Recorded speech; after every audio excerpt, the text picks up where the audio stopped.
Pocket FM पर मैं हूँ वर्सेटाइल वी यानी कि विनोद। आप सुन रहे हैं ऑडियो बुक द न्यू अवतार एपिसोड 1 कातिल। चिनाई, मैं तुमसे प्यार करता हूँ और तुम मुझे मारना चाहती हो। नहीं नहीं, मुझे मत मारो। दक्ष जोर से चिल्लाया और आगे की ओर गिर गया। उसने बिस्तर की चादर को मुट्ठी में भींचते हुए समेट लिया और अचानक उठकर बैठ गया। उसकी आंखें खुली तो उसने खुद को एक कमरे में पाया। कमरे में लाइट्स डिम थी, पर दक्ष ने देखा उसकी बॉडी में कहीं कोई चोट वगैरह नहीं थी। खुद को कमरे में सेफ पाकर उसकी जान में जान आई। दक्ष ने सोचा, ओह, मैं तो सपना देख रहा था, महज एक सपना। दक्ष ने राहत की सांस ली और अपनी कुर्ती के आस्तीन से पसीना पोंछने लगा। भले ही एक सपना था, लेकिन उसने सपने में जो देखा, दक्ष को उस पर शक हो रहा था। दक्ष के लिए ये मानना जरा मुश्किल था कि सपने में राजकुमारी चिनाई ने उस पर जो हमला किया था वो सच था। आखिर ऐसा कैसे हो सकता था कि उसकी होने वाली पत्नी उस पर हमला करे? दक्ष राजा सोमगुप्त की इकलौती संतान था। आज से कोई 800 साल पहले सोमपुत्र राजस्थान के झुंझुनू इलाके के ताकतवर राजाओं में से एक था और बड़े करारे किस्म का योद्धा भी था। सिर्फ 16 साल की उम्र में दक्ष ने भी सभी तरह की वॉर टैक्टिक्स और स्ट्रेटेजी में महारत हासिल कर ली थी। सोमगुप्त के हर वॉर प्लान को दक्ष नया एंगल दे देता था और हारी हुई बाजियों को जीत में बदल देता था। इससे सोमगुप्त की ताकत कई गुना बढ़ गई थी। लड़ाई का मैदान हो या तलवारबाजी या फिर निशानेबाजी का खेल, आसपास के इलाके का कोई भी आदमी दक्ष का सामना नहीं कर सकता था। लेकिन जिसको कोई हरा नहीं सकता था, उसको उसकी प्रेमिका और होने वाली बीवी ने मात दे दी। दक्ष की मंगेतर चिनाई ने ही दक्ष का कत्ल अंजाम दे दिया था। चिनाई पड़ोस के राज्य के राजा वीरभद्र की बेटी थी और दक्ष के पिता सोमगुप्त की तरह वीरभद्र भी झुंझुनू इलाके के मशहूर राजा थे। उन दिनों राजा वीरभद्र और राजा सोमगुप्त सबसे अच्छे दोस्त हुआ करते थे। दोस्ती को और मजबूत बनाने के लिए दोनों ने अपनी संतान दक्ष और चिनाई की शादी तय कर दी। नौजवान दक्ष की जाबाजी का लोहा आसपास के इलाके में सभी योद्धा मानते थे। बचपन से ही चिनाई और दक्ष एक दूसरे को पसंद करते थे और जब बचपन के प्रेमी बड़े हुए और साथ ही निशानेबाजी और तलवारबाजी का अभ्यास किया तो वो मोहब्बत और निखर गई। दूसरी तरफ राजकुमारी चिनाई बला की खूबसूरत थी। सुराहीदार गर्दन, कमान की तरह तिरछी बोहें, कमर तक लहराते घुंघराले काले बाल, कजरारी आंखें। झुंझुनू के इलाके में बहादुरी की मिसाल दक्ष और बेइंतहा खूबसूरत चिनाई की जोड़ी को सबसे शानदार जोड़ी मानी जाती थी। दोनों की शादी झुंझुनू समेत आसपास के राज्यों में भी चर्चा का विषय बना हुआ था। तब दक्ष को छोड़िए, किसी को भी कैसे लगता कि दक्ष के दिल की धड़कन बन चुकी चिनाई ही उसे मौत के घाट उतार देगी। बदकिस्मती से इतना बहादुर और जाबाज होकर भी दक्ष अपने कत्ल की योजना की भनक तक नहीं पा सका। उसे इस धोखेबाजी का जरा भी एहसास नहीं था। राजकुमार दक्ष को खत्म करने के बाद राजकुमारी चिनाई की जिंदगी ही अलग हो गई। उसने झुंझुनू इलाके में सदियों से चली आ रही 9 अलग रियासतों की परंपरा खत्म कर दी और अपना बड़ा एम्पायर खड़ा कर लिया। उसने एक एक करके सारे रियासतों पर कब्जा कर लिया और इन 9 राज्यों में एकता कायम कर दी। इस नए साम्राज्य पर चिनाई का एक छत्र राज था। राजकुमारी चिनाई अब महारानी चिनाई बन गई, जिसके नाम से ही झुंझुनू इलाके के लोग एकजुट हो जाते और उन्हें जोश मिल जाता। आखिरकार 800 साल पहले झुंझुनू के इस इलाके पर 9 रियासतें इतिहास के पन्नों में सिमट गई और इन 9 राजाओं का कोई पता नहीं, ना उनका नाम बचा ना कोई निशानी। उधर राजकुमार दक्ष की मौत के 800 साल बीत गए। उसकी कातिल महारानी चिनाई ने अपने एडमिनिस्ट्रेटिव स्किल से राजपुताने के इतिहास में अपना नाम सुनहरे अक्षरों में लिखवा दिया। उसका नाम अमर हो गया, वो रह गई और उसके आसपास का सब कुछ बदल गया। लेकिन उसके प्रेमी और मंगेतर दक्ष के मरते उसका परिवार बिखर गया। माँ बाप दोस्त सबके सब मारे गए। इधर दक्ष की परेशानी बढ़ती जा रही थी कि आखिर उसने मुझे मारा क्यों? मेरी मंगेतर ने क्या सिर्फ गद्दी के लिए मुझे मार डाला? क्या मोहब्बत बस मौका परस्ती भर है? दक्ष इस बारे में जितना सोचता उसका कंफ्यूजन और बढ़ता जाता। वो पसीने से नहाया हुआ बिस्तर पर पड़ा सोच ही रहा था कि शाही कपड़ों में सजी एक नाजुक से महिला कमरे में आई। उस औरत ने दक्ष की ओर चिंता से देखा और धीरे से पूछा, बेटा दक्ष, फिर से बुरा सपना देखा क्या? उस महिला का नाम था यशोधरा। यशोधरा इस जीवन में दक्ष की माँ थी, साथ ही पिंडारी सिटी के सेनापति मलिक की पत्नी भी। असल में यशोधरा और मलिक के बेटे की मौत आज से 3 दिन पहले एक बीमारी से हो गई थी और इस बीमार कमजोर बॉडी में घुस गई थी राजकुमार दक्ष की भटकती हुई आत्मा। राजकुमार दक्ष की भटकती हुई आत्मा जैसे ही मौत से हार चुके इस लड़के के शरीर में घुसी, इस लड़के की बॉडी फिर से जी उठी। उसे दोबारा जिंदगी मिल गई और वो बॉडी तो लड़के की थी, पर दिमाग और आत्मा यानी उसकी सोच राजकुमार दक्ष की थी। संयोग इतना तगड़ा था कि जिस शरीर में राजकुमार की आत्मा ने डेरा जमाया, उस लड़के का नाम भी दक्ष ही है। अब दक्ष पहली बार इस डेड बॉडी में घुसा और इस बॉडी ने अपनी आंखें खोली। उस समय उसे कुछ समझ में नहीं आया। उसे यशोधरा की बातें समझने और उसके मुताबिक जवाब देने में बहुत कोशिशें करनी पड़ी। किसी तरह उसकी आंखों में देखकर समझने और समझाने की कोशिशें कर रहा था। उसके लिए सब कुछ अलग था। फिर 3 दिनों के लिए तकरीबन चुपचाप रहने और सब कुछ माइन्यूटली ऑब्जर्व करने के बाद दक्ष ने धीरे धीरे महसूस किया कि यशोधरा का दिल एक प्यार से भरी माँ का दिल था, जो इस लड़के यानी दक्ष की चिंता में डूबी रहती है। जब भी दक्ष बुरे सपने के बाद चिल्लाकर जाग जाता था तो यशोधरा दौड़ती हुई उसे देखने उसके कमरे में आ जाती थी। पिछली जिंदगी में दक्ष ने अपनी माँ को कभी नहीं देखा था। शायद जन्म देने के ठीक बाद उसकी माँ चल बसी थी। उसने कभी नहीं सोचा था कि अपनी ही प्रेमिका के हाथों मौत की घाट उतारे जाने के बाद फिर से किसी और शरीर में रहने का उसे मौका मिलेगा, जहाँ नई जिंदगी के साथ साथ उसे माँ की ममता का सुख भी मिलेगा। हर बात के लिए परवाह करने वाली और देखभाल में जुटी माँ का होना उसे जिंदगी के सबसे सुखद एहसासों में से एक था। बिस्तर पर दक्ष सोच रहा था कि बदकिस्मती से वो माँ नहीं जानती कि उसका अपना बेटा 3 दिन पहले मर चुका है। अगर दक्ष ने उसे सच बताया तो शायद इस दुख से यशोधरा कभी उबर ना सके। इसलिए दक्ष ने तय किया कि वो इस बारे में अपना मुंह बंद रखेगा और दिखावा करेगा कि ऐसा कुछ हुआ ही नहीं। हालांकि इस हैरत अंगेज घटना से 2 काम हो गए थे। पहला, दक्ष को फिर से जिंदगी मिली और यशोधरा दुनिया के सबसे बड़े उलम से बच गई। यशोधरा की ओर देखते देखते दक्ष की आंखें भर आई। दक्ष ने मुस्कुराते हुए माँ से कहा, बस एक सपना था माँ, तुम चिंता मत करो। लाल रंग के गर्म दुशाले में लिपटी दुबली पतली यशोधरा दक्ष के बिस्तर पर बैठी रही। उसके माथे पर चिंता की लकीर थी। माँ यशोधरा ने दक्ष के माथे पर हाथ रखते हुए पूछा, बेटू 3 दिन से तुम लगातार कोई सपना देखकर जाग जाते हो, फिर नींद नहीं आती तुम्हें? दक्ष कुछ नहीं बोला। माँ ने दक्ष के माथे पर हाथ फेरते हुए फुसफुसाकर कहा, अच्छा ये चिनाई कौन है? हर रात तुम उसी का नाम लेकर जागते हो? यशोधरा ने फुसफुसाकर ये बात इसलिए कही थी क्योंकि उसने चिनाई के नाम के आगे महारानी नहीं लगाया था, वरना पूरे राज्य में ऐसा कोई शख्स नहीं था जो चिनाई के नाम के आगे महारानी लगाए बिना पूरे रेस्पेक्ट के बात कर सके। असल में महारानी चिनाई ने झुंझुनू के क्षेत्र में 9 रियासतों को एक में मिलाकर पहले तो मजबूत साम्राज्य बनाया और फिर खुद को महान और देवी महारानी के रूप में स्थापित कर लिया था। गांव गांव में महारानी चिनाई की मूर्तियां और मंदिर बनाए गए थे। लोगों को आदेश दिया गया था कि वो उनकी पूजा करें। हर साल महारानी चिनाई के जन्मदिन पर शहरों और गांवों में तालाबों और नदियों के किनारे महारानी चिनाई के नाम का बहुत बड़ा मेला लगता था। तब से किसी ने चिनाई नाम लिखने और बोलने की हिम्मत नहीं की थी। महारानी चिनाई के बारे में यशोधरा के सवाल पर दक्ष ने कहा, ऐसा कुछ नहीं है माँ, तुमने कुछ गलत सुना होगा। यशोधरा ने एक आह भरी और कहा, ठीक है, लेकिन एक बात याद रखना बेटे, चिनाई का नाम कभी जुबान पर ना आए, सपने में भी नहीं। यशोधरा ने समझाया कि अगर महारानी चिनाई का नाम इज्जत के साथ न लिया जाए तो जिंदगी खतरे में पड़ सकती है। क्या पता बाकी की जिंदगी किसी अंधेरी जेल या कालकोठरी में काटनी पड़े। दक्ष ने सहमति में अपना सिर हिलाया और कहा, ऐसा नहीं होगा माँ। उसने ऊपर ऊपर तो ऐसा दिलासा अपनी माँ को दिया, लेकिन अंदर ही अंदर उसके अंदर गुस्से का लावा उबल रहा था। चिनाई का नाम लेते हुए डरी हुई अपनी माँ को देखकर दक्ष ने कसम खाई, इसका बदला लिया जाएगा, अपनी मौत का, लोगों में फैले इस डर का, हर एक चीज का। यशोधरा ने बिस्तर पर बैठे अपने कमजोर और दुबले पतले बेटे को देखकर गहरी सांस ली। वो इस तरह बीमार अपने बेटे को जब कभी भी देखती थी तो उसके अंदर का दुख और भी गहरा हो जाता था। पैदा होने के बाद से दक्ष हमेशा बीमार ही रहता था। राज्य के सेनापति के घर पैदा होने और सबसे अच्छे डॉक्टर्स और दवाओं के बावजूद उसकी हेल्थ में कोई सुधार नहीं आया। अभी दक्ष की उम्र 16 साल की थी, लेकिन उसकी उम्र के दूसरे लड़के जब दुनिया के बाकी सारे काम करते थे, खेलते थे, कूदते थे, तैरते थे, कसरत करते थे, उस वक्त दक्ष बिस्तर पर पड़ा रहता था। यशोधरा को चिंता इस बात की थी कि वो आगे की जिंदगी आखिर कैसे जिएगा। अचानक दरवाजे के बाहर सैनिकों के पैरों की तेज आवाज सुनाई दी। बाहर नौकर ने उनके पैरों की आहटों को रोका था। कौन है आप लोग? यहाँ क्यों आए हैं? पॉकेट एफएम पर मैं हूँ वर्सेटाइल वी यानी कि विनोद। आप सुन रहे हैं ऑडियो बुक द न्यू अवतार एपिसोड 2 महल से बाहर। दक्ष के कमरे के बाहर शोरगुल हो रहा था और ऐसा लग रहा था कि कई लोग जबरदस्ती अंदर आने के लिए झगड़ रहे हो।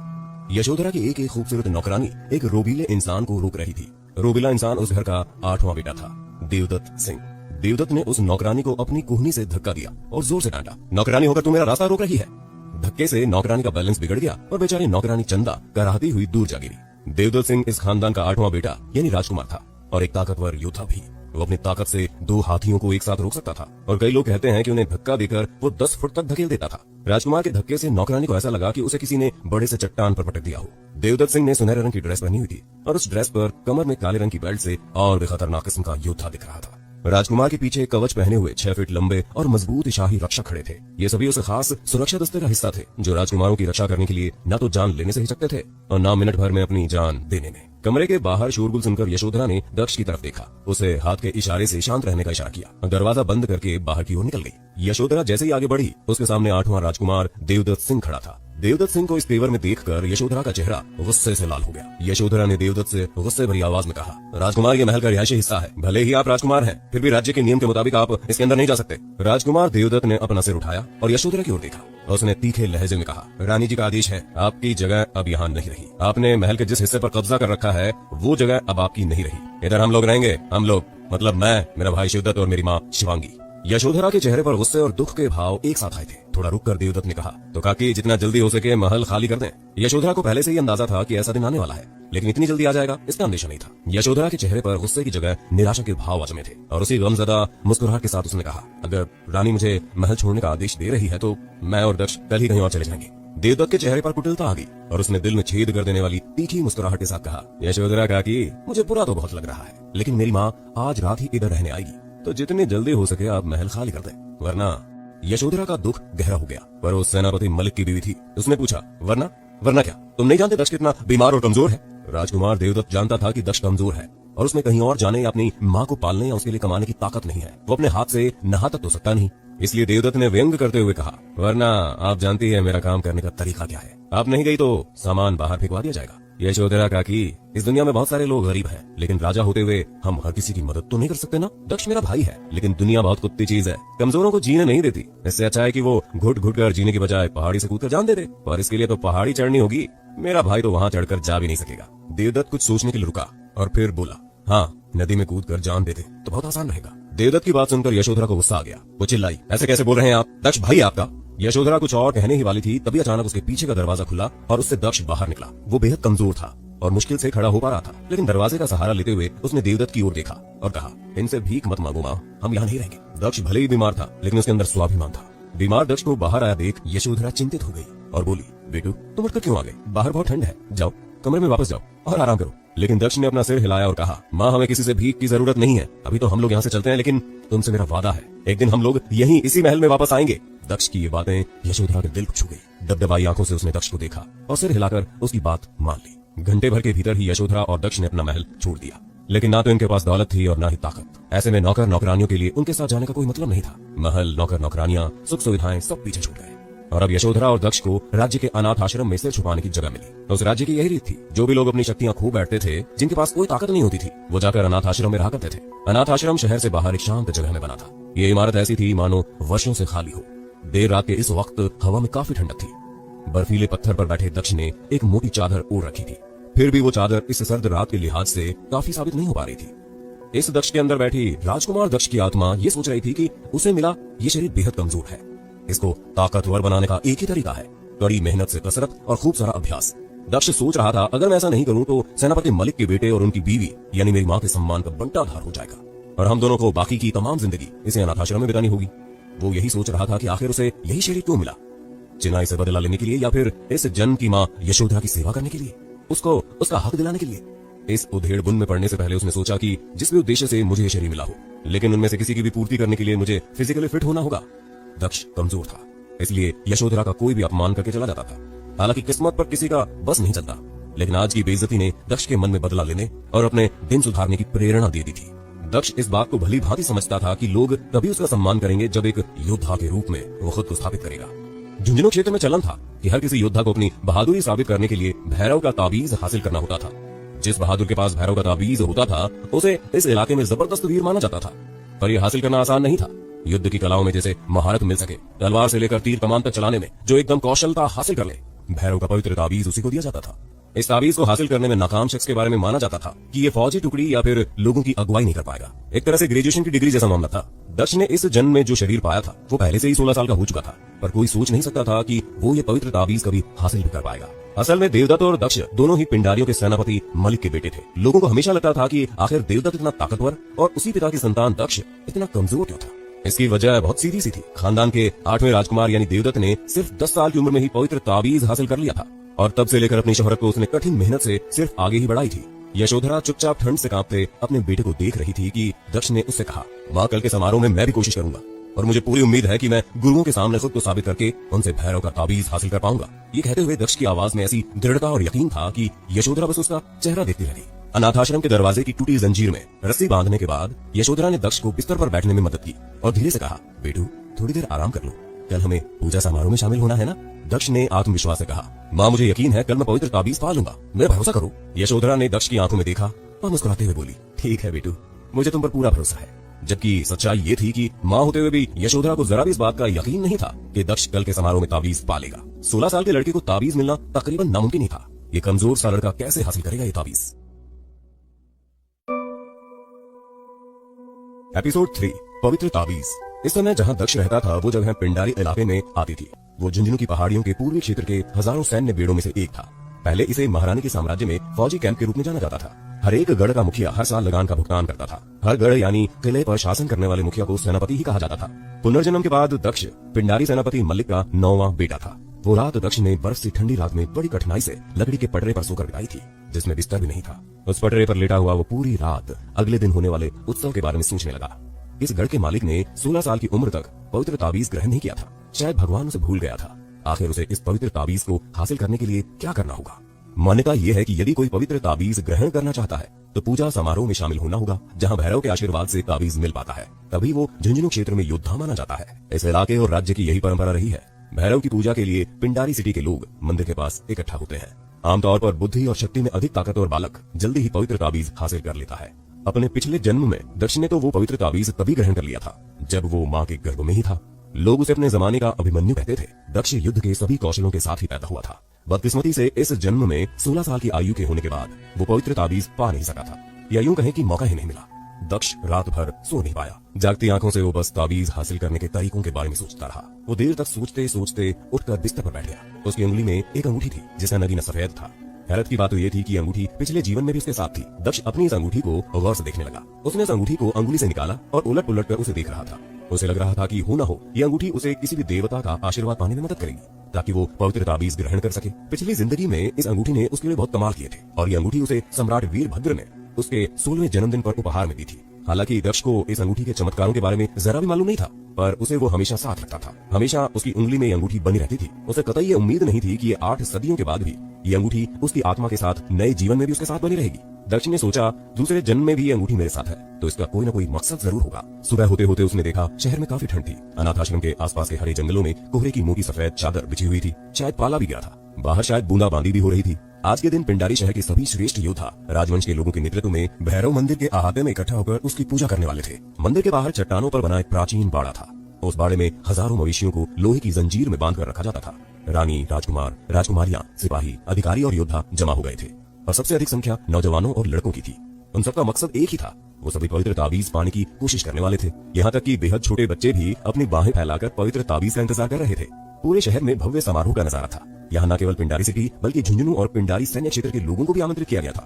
भैरव मंदिर के अहाते में राजकुमार देवदत्त ने जैसे ही दक्ष को आया देखा तुरंत उसके पास पहुंचा और तीखी मुस्कान के साथ बोला, ओहो मेरे भाई नंबर 9, 16 साल का बाका नौजवान, आओ भाई आओ, लेकिन कुछ भी कर लो तुम ताबीज नहीं ले पाओगे। ये बात तुम्हें भी पता है और तुम्हारी माँ को भी। फिर यहाँ आने की जहमत क्यों उठाई? देवदत्त का एक बड़ा भाई जो छठा राजकुमार था वहीं बगल में खड़ा था और उसने घमंड में चूर होकर कहा, लोग हमेशा आते हैं कि सेनापति मलिक के 9 बेटे हैं, लेकिन मुझे भरोसा ही नहीं होता कि मेरे बहादुर बाप की एक औलाद ऐसी भी है। इस अभागे ने आज तक पूरे शाही परिवार को शर्मिंदा ही किया है। इसके जिंदा रहने का क्या मतलब है भाई? ये मर क्यों नहीं जाता? छठे राजकुमार ने जो कुछ कहा वो काफी हद तक सही भी था। दक्ष के सौतेले भाइयों ने भी उसके बारे में ऐसी ही सोच बना रखी थी। लेकिन छठे राजकुमार की बात से दक्ष को पता चल गया कि राज परिवार के भीतर रिश्तों की खाई कितनी गहरी है। हालांकि ये बात भी सच है कि झुंझुनू की इस ताबीज वाली परंपरा में 10 में से केवल एक नौजवान ही पवित्र ताबीज प्राप्त कर पाता था। ये कहा जा सकता है कि ताबीज प्राप्त करने के बाद प्रत्येक योद्धा की स्थिति असाधारण रूप से श्रेष्ठ हो जाती थी। बेहतरीन योद्धाओं के पास जितनी शक्तियां थी उतनी ही उन शक्तियों को अपनी संतानों में बांटने की क्षमता भी हो जाती थी। इसलिए पवित्र ताबीज उनके परिवार में आगे की जनरेशन में मिलने की संभावना बढ़ जाती थी। पिंडारी सेनापति मलिक के सभी बच्चों में से 8 ने पहले ही पवित्र ताबीज हासिल कर लिया था। दक्ष पीछे रह गया। उसकी बढ़ती उम्र उसका मजाक बना रही थी। कई लोग उसे कायर और कमजोर कहकर उल्हाने देते थे। इसलिए दक्ष राज परिवार में शर्म के रूप में पहचाना जाता था। उसके अन्य भाई उसे असली भाई मानने से इनकार करते थे, उसकी हत्या करना चाहते थे। हाल ही के वर्षों में राजपरिवार दक्ष और यशोधरा से दूरी बनाना शुरू कर दिया था। उन दोनों को महल से बाहर निकाल दिया था और कल की रात उन दोनों ने महल के बाहर कंपकपाती ठंडी रात में अनाथ आश्रम में बिताई थी। दक्ष के साथ हो रहे भेदभाव से यशोधरा और महल में दक्ष के प्रति संवेदना रखने वाले लोगों को बेहद दुख हो रहा था, लेकिन वो बेबस थे। उधर पुजारी ने एक ऊंचे टीले पर खड़े होकर शंख बजाकर संकेत दिया, पूजा अब शुरू होगी। जोर जोर से वाद्य यंत्र बजने लगे। हवन कुंड में आहुतियां गिरना शुरू हो गई। जानवरों की बलि दी गई। भैरव को मध्य चढ़ाया गया। अचानक हवन कुंड में एक दिव्य प्रकाश निकला और आकाश में जाकर फैल गया। तभी आकाश से एक ताबीज गिरी और एक 6 साल के बच्चे के गले में आ गई। भीड़ में हर कोई हैरान था और चिल्ला रहा था कि छोटा लड़का सूबेदार राम सिंह का बेटा है। ये केवल 6 साल का है और इसे पवित्र ताबीज मिल गया। सचमुच ये महान योद्धा साबित होगा। ताबीज की भी अलग अलग श्रेणियां थी। 1 से 9 तक लिखे ताबीज में 1 को कमजोर स्तर का जबकि 9 को सबसे शक्तिशाली माना जाता था। भीड़ में इस बात की कानाफूसी होने लगी। ये प्रतिभाशाली और भाग्यशाली बच्चा था जिसने चौथे नंबर की ताबीज प्राप्त की थी। निश्चित रूप से भगवान ने किसी उद्देश्य की पूर्ति के लिए इसे धरती पर भेजा है। भीड़ से एक लंबी मूंछ वाला 6 फीट का आदमी जिसका नाम सूबेदार राम सिंह था, वो दौड़ता हुआ आया और चिल्लाते हुए कहने लगा, भगवान भगवान तेरा लाख लाख शुक्र है, तुमने मेरे बेटे को इस लायक समझा। झुंझुनू के सभी लोगों को आज रात्रि का भोज मेरी तरफ से रहेगा। आसमान में फिर एक जोरदार आवाज सुनाई दी। भीड़ आसमान की ओर देखने लगी। कुछ लड़कियों और लड़कियों को फिर से पवित्र ताबीज मिल गया। इस बार मिले ताबीजों में सबसे अधिक 10 उम्र से कम आयु के किशोरों को पवित्र ताबीज मिला, जिसमें सूबेदार राम सिंह के बच्चे का ताबीज सबसे उत्कृष्ट था। जिन लोगों ने पवित्र ताबीज प्राप्त किया उनमें ज्यादातर ऐसे लोग थे जिनकी समाज में स्थिति ठीक नहीं थी। वे कुल आबादी के महज 10% थे। पवित्र ताबीज मिलने के बाद उनमें इस बात की आशा जगी कि अब उनके साथ भेदभाव नहीं होगा, उन्हें बराबरी के हक मिलेंगे। जो लोग पवित्र ताबीज प्राप्त नहीं कर सके उनमें भारी निराशा थी। कई रो रहे थे तो कई अपनी किस्मत को कोस रहे थे। पूजा खत्म होने वाली थी। हवन की अंतिम आहुति दी जाने वाली थी, लेकिन दक्ष को अब तक पवित्र ताबीज नहीं मिला था। दक्ष का मन उदास होने लगा। उसने खुद से कहा, अब ताबीज मिलना असंभव है। उसे अब एक सामान्य जीवन जीना पड़ेगा। अब उसे सारा जीवन उपेक्षित होकर जीना पड़ेगा। लेकिन यशोधरा को आशा थी कि कोई ना कोई चमत्कार होगा और दक्ष को कम से कम इतनी शक्ति तो मिल जाएगी जिससे वो स्वस्थ जीवन जी सके। पूजा समाप्त हुई और यशोधरा की आशा निराशा में बदल गई। इसी बीच दक्ष अपनी अंगूठी को निहारते हुए अपनी किस्मत को स्वीकारने की कोशिश करने लगा। तभी आकाश में फिर चमत्कार हुआ। जोरदार आवाज हुई और एक ताबीज दक्ष के गले में आ गई। दक्ष रोमांचित हो उठा और यशोधरा की ओर देखते हुए जोर से चिल्लाया, माँ ताबीज मिल गई। अब तक पूरे समारोह में किसी ने ये गौर नहीं किया था कि दक्ष भी वहाँ मौजूद है, लेकिन दक्ष के चिल्लाने से सबका ध्यान उसकी ओर चला गया। देवदत्त और उसके छठे राजकुमार भाई को अपनी आंखों पर भरोसा ही नहीं हो रहा था। देवदत्त बोला, ये कैसे संभव है? यशोधरा ने घूमकर दक्ष को देखा। उसने आखिरकार ताबीज पा लिया। वो उसके पास दौड़ी। माँ ने अपने बेटे को सीने से लगा लिया और खुशी के आंसुओं के साथ कहा, अब दक्ष स्वस्थ होगा, मेरा बेटा स्वस्थ होगा। तभी राज्य का मंत्री आया और उसने कहा, बधाई हो दक्ष, रानी ने आपको आमंत्रित किया है ताकि व्यक्तिगत रूप से ताबीज की समीक्षा की जा सके। यशोधरा के चेहरे पर शंका के भाव आ गए, मानो कुछ गलत होने वाला हो। वो बुदबुदाई, रानी। एपिसोड 6, अंगूठी। दक्ष शक्तियां हासिल करने के लिए एक आध्यात्मिक काले पत्थर के बारे में सोच रहा था। इस आध्यात्मिक पत्थर के बारे में सोचते ही उसके हाथ कांप गए और उसने जो अंगूठी पहन रखी थी वो गिर गई। दक्ष चौंक गया। उसने सोचा, क्या ये अंगूठी मुझे आध्यात्मिक काले पत्थर तक पहुंचा सकती है? दक्ष के शरीर में एक तेज दिखने लगा था और उस तेज से भैरव का पवित्र ताबीज चमकने लगा था और उसके साथ ही एक सफेद रोशनी अंगूठी से निकली और बड़े जोर का धमाका हुआ। गुफा से दक्ष की अंगूठी की तरह ही 4 और अंगूठियां उभरी थी। इन अंगूठियों का आकार अजीबोगरीब था और उन पर किसी अजनबी लिपि में कुछ लिखा हुआ था। दक्ष ने इस लिपि को पहले कभी नहीं देखा था। हालांकि वो 4 अंगूठियों को जल्दी से पढ़ने में कामयाब रहा। समय और स्थान ही रीढ़ की हड्डी होती है। दक्ष ने अपनी पिछली जिंदगी में अपनी वास्तविक ऊर्जा को अंगूठी में इंजेक्ट किया था। हालांकि वो इस आकार की अंगूठी का निर्माण करने में नाकाम साबित हुआ था अपनी पिछली जिंदगी में। हालांकि उसकी आध्यात्मिक और शारीरिक शक्ति सैकड़ों गुना अधिक शक्तिशाली थी और पिछली जिंदगी में उसे किसी घटना से प्रेरणा लेने की भी जरूरत महसूस नहीं हुई थी। और हैरत की बात यह रही कि इस नई जिंदगी में वो अन्य अंगूठियां खोजने में कामयाब रहा। अपने अंतिम जीवन काल में सम्राट वीरभद्र के बेटे के रूप में दक्ष हर चीज में बहुत कुशल था और अपने नॉलेज के दम पर वो न सिर्फ स्पिरिचुअल पावर्स हासिल कर पाया था बल्कि जादुई पत्थरों के बारे में भी जानता था। उसने जादुई मूंगा पत्थर, जादुई गोमेद पत्थर, जादुई मोती, जादुई नीलम सब सुना और देखा था। लेकिन उसने एक समय, स्थान, प्रकृति के साथ एक जादुई काले पत्थर के बारे में कभी नहीं सुना था। समय और स्थान इंसानों के बस से बाहर की चीज है और ना ही कोई देवता उसके विकास पर हावी हो सकते थे। इस प्रकार सभी जीवों को समय और स्थान के नियमों का पालन करना चाहिए। जब दक्ष ये सब सोच रहा था, गुफा की सतह पर प्रकाश की एक अंगूठी दिखाई दी जो धीरे धीरे भंवर में पिघल गई। भंवर बड़ा और बड़ा हो रहा था और उस भंवर ने चारों तरफ से दक्ष को पूरी तरह से घेरे में ले लिया। दक्ष ने खुद को एक जगह में बंद पाया जहाँ उसे ऐसा लग रहा था कि उसे किसी ने पटक दिया हो। किस्मत की बात थी कि उसने वीरता का पहला चरण पार कर लिया था, जिससे उसका शरीर पहले के मुकाबले काफी मजबूत हो गया था। यदि ये उसका पहले वाला कमजोर और नाजुक शरीर होता तो ये भारी चोट उसकी मौत का कारण बन सकती थी। दक्ष जमीन से उठा, अपने शरीर को सहलाया और आसपास की जगह को गौर से देखना शुरू कर दिया। इस जगह पर न तो कोई खिड़की थी न कोई दरवाजा था और ये 10 मीटर ऊंचा, 10 मीटर लंबा और 10 मीटर चौड़ा था। दक्ष का दिमाग तेजी से चलने लगा। क्या हुआ? मैं यहाँ कैसे पहुंचा? ये कौन सी जगह है? देखने में तो ये काले पत्थर का प्लेटफॉर्म जैसा लग रहा है। गुफा के अंदर केवल एक ही काले पत्थर का सिलाब था। काला पत्थर का सिलाब पर कुछ तस्वीरों और किताबों के अलावा कुछ नहीं था। दक्ष सबसे पहले पेंटिंग के लिए पहुंचा और पता चला कि ये तस्वीरें बहुत वजनी थी। ऐसे लग रहा था जैसे वो काले पत्थर से जुड़ गया हो। दक्ष की लाख कोशिशों के बावजूद वो तस्वीर टस से मस नहीं हुई। चूंकि पेंटिंग को उठाया या खोला नहीं जा सकता था, दक्ष केवल अस्थायी रूप से छोड़ सकता था। इसलिए उसने उसकी बजाय किताब की ओर रुख किया। किताब पर लिखा था समय और स्थान का रहस्य। लेकिन इस बार दक्ष इसके लिए तैयार था। वास्तविक ऊर्जा के शरीर में घूमने के साथ उसने अपनी सारी शक्ति जुटाई और पहला पन्ना खोला। दक्ष ने पढ़ा तो देखा सब कुछ बहुत आसान था। वो आसानी से समय और स्थान का रहस्य समझने में सफल रहा। दक्ष ने पूरी तरह से अपना सिर हिलाया और ऊर्जा का उपयोग करना बंद कर दिया। उन्होंने समय और स्थान का रहस्य को उठाया और ध्यान से पढ़ते हुए इसे अपने हाथों में पकड़ लिया। समय और स्थान का रहस्य के पहले पृष्ठ में युद्ध अभ्यास सीखने वाली किसी भी सूचना का उल्लेख नहीं था, लेकिन गुफा के चक्रों के बारे में जानकारी थी जो कि कैथी लिपि में थी। कैथी लिपियों को पढ़ने के बाद दक्ष ने सब कुछ समझ लिया था। ये पता चला कि दक्ष का निशान पवित्र समय और अंतरिक्ष का निशान था। बाबा बैजूनाथ, जो झुंझुनू साम्राज्य के महान कुल पुरोहित और इष्ट माने जाते थे, के वक्तव्य पुस्तक में अंकित थे। बाबा के अनुसार लाखों लोगों में से कोई भी इसे ताबीज की कोटि को समझ नहीं सकता है। प्राचीन काल में केवल 2 लोग थे जो इसे प्राप्त कर चुके थे और अब वो तीसरा था। बाबा बैजूनाथ ताबीज की कोटि को समझने वाले दूसरे व्यक्ति थे। पुस्तक में दर्ज समय के आधार पर उनकी मृत्यु 2000 साल से भी अधिक समय पहले हो गई थी। ये मध्यकाल का समय था। जिस स्थान पर दक्ष स्थित था वो गुफा का दूसरा चक्र था। इस व्यू में समय की गति बाहरी दुनिया से पूरी तरह से अलग थी। 3 दिनों के लिए इस स्थान पर अभ्यास करना बाहर के 1 दिन के बराबर था। दक्ष को बहुत मजा आया। उसने उत्साह से कहा, 3 दिनों के लिए आंतरिक स्थान पर अभ्यास करना 1 दिन के बाहर के बराबर है। इसका मतलब कि मेरा अभ्यास समय दूसरों की तुलना में 3 गुना लंबा होगा। ये सही है। दक्ष पुस्तक के पृष्ठ 2 को खोलना चाहता था। हालांकि कोई फर्क नहीं पड़ता कि उसने क्या किया, वो इसे खोलने में असमर्थ था। दक्ष झुंझलाकर खुद से बोला, ओह नहीं, मैं फिर से नाकाम हो रहा हूँ। दक्ष में समय और स्थान के रहस्य के इस पुस्तक को पढ़ने की जल्दी थी। अचानक उन्हें प्रथम पृष्ठ की अंतिम पंक्ति में छोटे अक्षरों में लिखी लाइन दिखी, केवल जब आप तीसरे चक्र की ओर बढ़ेंगे तब आप वास्तविक ऊर्जा को पेंटिंग में इंजेक्ट करेंगे, तभी आप इसे खोल सकते हैं। दक्ष ने पेंटिंग को फिर से देखा। ये जरूर कोई बड़ा रहस्य है। खैर, मैं कठिन अभ्यास करूंगा और जितनी जल्दी हो सके तीसरे चक्र को तोड़ने की कोशिश करूंगा। मैं देखना चाहता हूँ कि इस पेंटिंग में क्या रहस्य है। तीसरा चक्र छोटी सी जगह थी। दक्ष को थोड़ी भूख महसूस होने लगी थी। वो गुफा से बाहर निकल आया और वापस अपने कमरे में लौट आया। उसने अपनी उंगली की अंगूठी को कुछ इस तरह कसकर थाम लिया मानो कोई उनसे छीन रहा हो। उसे पूरा भरोसा था कि बस यही वो अंगूठी थी जिसकी मदद से वो 3 महीने में गुफा के अंतिम चक्र तक पहुंच सकता है। दक्ष, यशोधरा और नौकरानी यूं नाश्ते के लिए एक साथ बैठे थे। उनके पास केवल चावल और उबले हुए चने थे। योद्धाओं को आम लोगों की तुलना में अधिक ताकत की जरूरत होती है, इसलिए उनके लिए अच्छे खाने पीने की अहमियत बढ़ जाती है। जिन राजकुमारों और राजकुमारियों ने पहले पवित्र ताबीज को प्राप्त किया उन्होंने बहुत पहले एक सामान्य आहार खाना बंद कर दिया था और बेहतरीन पोषाहार लेना शुरू कर दिया था।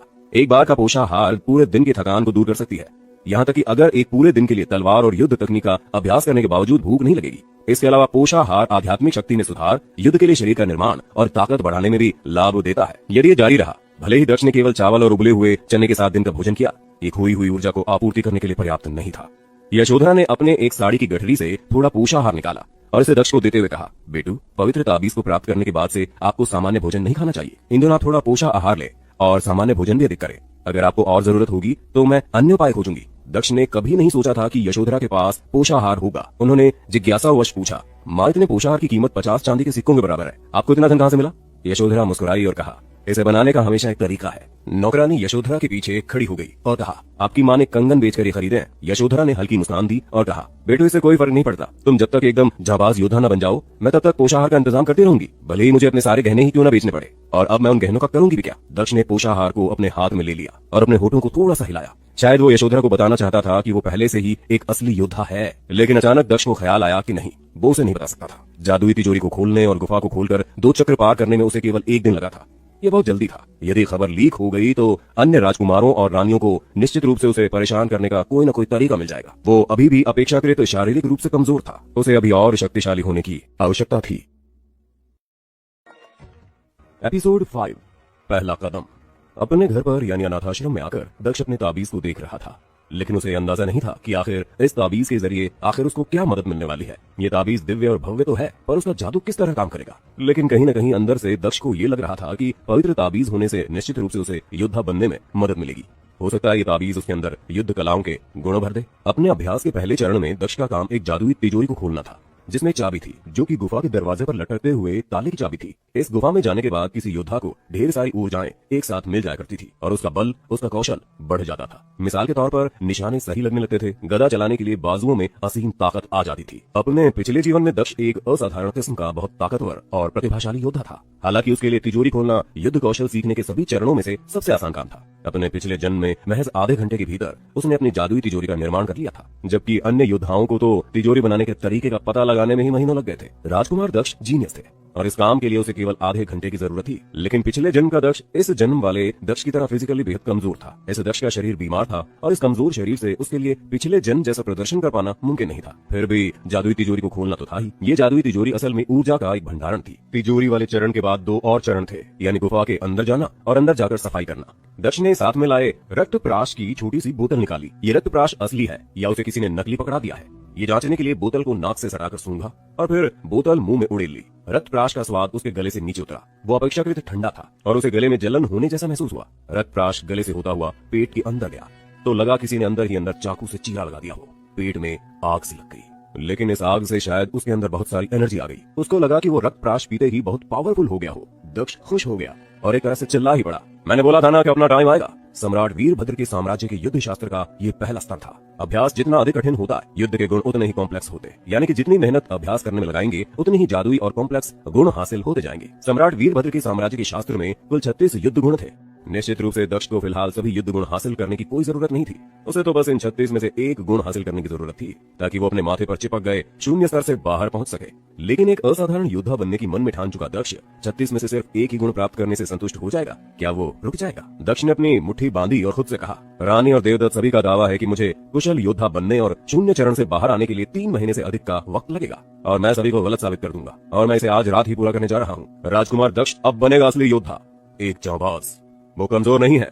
हालांकि रक्त प्राश पीने के बाद ताकत तो आई थी, पर साथ ही साथ उसके शरीर में तेज दर्द भी होने लगा था। ऐसा लगा कि उसका शरीर लगभग फटा जा रहा है। वो डर गया और वो कांपने लगा। चूंकि ये दक्ष का बेहद कमजोर शरीर था, इसलिए इस कमजोर शरीर के साथ कुछ भी हो सकता था, शायद बुरा भी। अगर ये आम लोगों के साथ होता तो वो सह नहीं पाते। फिर भी दक्ष के शक्तिशाली दृढ़ संकल्प ने ये दर्द दूर करने में मदद की। उसके शरीर से बहुत पसीना बह रहा था, लेकिन दक्ष ने हार नहीं मानी। अपने देह की सारी ताकत समेटता हुआ दक्ष बड़बड़ाया, बस थोड़ा सा और। दक्ष पहले चरण के बेहद करीब था। इस शरीर में एक योद्धा की आत्मा थी। दक्ष खुद को अपने लक्ष्य की ओर तेजी से लाना चाहता था। उसने जल्दी जल्दी तिजोरी ढूंढी और जैसे ही चाबी में हाथ लगाया, बूम, दक्ष के शरीर से एक भारी आवाज निकली थी। ये आवाज इतनी तेज थी कि कोई दूसरा आदमी सुन लेता तो पक्का बहरा हो जाता। जोर के झटके ने दक्ष को लगभग बेहोश कर दिया और जब वो जागा तब तक 2 घंटे से ज्यादा का वक्त बीत चुका था। इस वक्त तक आखिरकार उसका बदन दर्द दूर हो चुका था। अब उसे आसपास शांति महसूस हो रही थी और उसने खुद को इतना ताजा और तंदुरुस्त कभी महसूस नहीं किया था।